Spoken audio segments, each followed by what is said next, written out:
22 प्रतिज्ञाओं की साक्षी नागपुर की दीक्षा भूमि है और उसी दीक्षा भूमि पर आज आए हुए हैं दिल्ली के मंत्री रह चुके राजेंद्र पाल जी गौतम। क्योंकि 22 प्रतिज्ञा पर आजकल जो बवाल मचा हुआ है, जिस तरह से सवाल उठाए जा रहे हैं, उसका जवाब देने के लिए कहीं ना कहीं वो यहाँ पर पहुँचे हुए हैं। सर जय भीम। जय भीम, नमो बुद्धाय। क्या कहेंगे, क्या जवाब दे रहे हैं आज दीक्षा भूमि मैं पर? एक ही बात कहना चाहता हूँ कि 5 अक्टूबर 2022 को जो डॉक्टर अंबेडकर भवन रानी झांसी रोड करोल बाग पर दीक्षा समारोह हुआ अशोक विजयदशमी के पर्व पर, जिसमें लगभग 13,000 लोग इकट्ठे हुए और 10,000 लोगों ने बौद्ध धर्म की दीक्षा ली, अपने बुजुर्गों की सांस्कृतिक विरासत में घर वापसी की।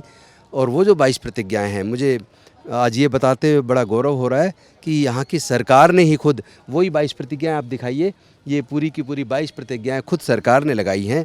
और वही 22 प्रतिज्ञाएँ यहाँ उसी दिन 5 अक्टूबर 2022 को दोहराई गई थी और उसमें भारत सरकार के केंद्रीय मंत्री नितिन गडकरी जी भी मौजूद थे, रामदास अठावले जी भी मौजूद थे और यहाँ जो मुख्यमंत्री रहे अब उप मुख्यमंत्री हैं देवेंद्र फडणवीस जी भी मौजूद थे।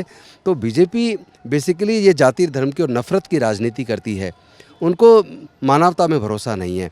एक तरफ वो कहती हैं हम बाबा साहेब को मानते हैं और विदेश में जाके कहते हैं मैं बुद्ध के देश से आया हूँ, लेकिन बुद्ध के मैं समझ नहीं पा रहा हूँ कि भारतीय जनता पार्टी तथागत बुद्ध के खिलाफ़ क्यों है और वो डॉक्टर बाबा साहेब अम्बेडकर के खिलाफ़ क्यों हैं।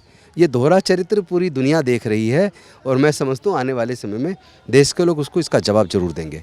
ये दोहरा चरित्र की बात आपने कही है, लेकिन अगर देखा जाएगा तो आम आदमी पार्टी में के जो वरिष्ठ नेता है या केजरीवाल जी है, कहीं ना कहीं इस बात पर बोलते हुए नज़र नहीं आते। उस पर क्या सवाल भी उठाए जा रहे, क्या कहेंगे? इस सवाल का जवाब तो वही देंगे, लेकिन मैं इतना ज़रूर कहूँगा कि अभी जो माहौल है, जो गुजरात का चुनाव सर पे है, हिमाचल का चुनाव सर पे है और जिस तरह वोट को पोलराइज अक्सर बीजेपी चुनाव से पहले करती है, मैं समझता हूँ ऐसे में राजनीतिक पार्टियों को सोच विचार के ही फैसला लेना चाहिए। मैं डॉक्टर बाबा साहेब अम्बेडकर का कट्टर सिपाही हूँ, कट्टर देशभक्त हूँ और मैं उन सिद्धांतों से कभी ना विचलित हो सकता हूँ, ना कभी हट सकता हूँ। ये जो कुर्सियाँ हमें मिली हैं, चाहे एमएलए बना हूँ या मैं वकील बना हूँ या मैं मंत्री बना हूँ, अगर डॉक्टर बाबा साहेब अम्बेडकर हमारे पढ़ने के रास्ते ना खोलते और वो प्रतिनिधित्व का अधिकार ना दिलवाते, तो ना तो मैं वकील बन पाता, ना मैं एमएलए बन पाता, ना मैं मंत्री बन पाता।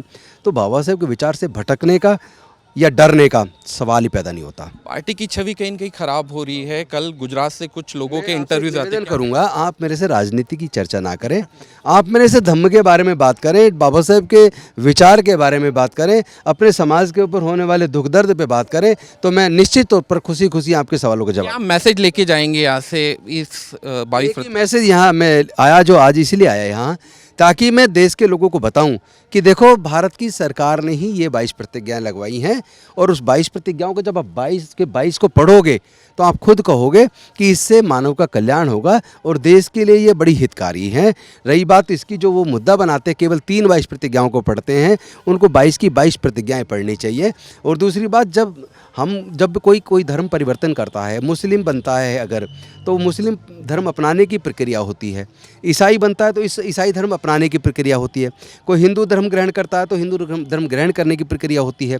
उसी प्रकार जब कोई बौद्ध बनता है तो बाबा साहब 22 प्रतिज्ञाएं दे गए, त्रिशरण और पंचशील ग्रहण करने के बाद ये 22 प्रतिज्ञाएं दोहराई जाती हैं। इसमें किसी भी धर्म का अपमान करने की भावना बिल्कुल नहीं होती है और ना ही हम किसी के धर्म को कोई ठेस पहुंचाते हैं, आस्था को ठेस पहुंचाते हैं।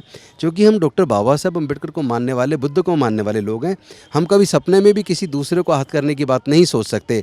और एक और बात, भारत के संविधान की जो मौलिक अधिकार हैं वो हमें अधिकार देते हैं कि हम अपनी आस्था और धार्मिक उपासना किसके प्रति रखें, हमारा व्यक्तिगत अधिकार है। अंतिम सवाल, डंके की चोट पर जिस तरह से दिल्ली में जो कार्यक्रम आयोजित किया गया, उसके बाद में अभी फिर दीक्षा भूमि से जाने के बाद में वो कार्यक्रम वैसे राजेंद्र पाल गौतम की तरफ से आयोजित किए जाएंगे, वहाँ पर भी 22 प्रतिज्ञा ली जाएगी। पूरे देश से ये संकल्प ले चुका हूँ। अगर आपने कल का प्रोग्राम देखा हो, कल मेरे घर से हज़ारों की मात्रा में, मैं गिन नहीं सकता कितने लोग थे, क्योंकि मुझे तो कई किलोमीटर तक लोग ही लोग नज़र आ रहे थे। हज़ारों की मात्रा में लोग मेरे घर से 26 अलीपुर रोड गए, जहाँ डॉक्टर बाबा साहेब अम्बेडकर जी का महापरिनिर्वाण हुआ, जहाँ वो रहते थे। वहाँ जाके बाबा साहेब को पुष्प अर्पित करते हुए हमने एक ही संकल्प लिया, क्योंकि उसका नाम दिया था जाति उन्मूलन संकल्प यात्रा।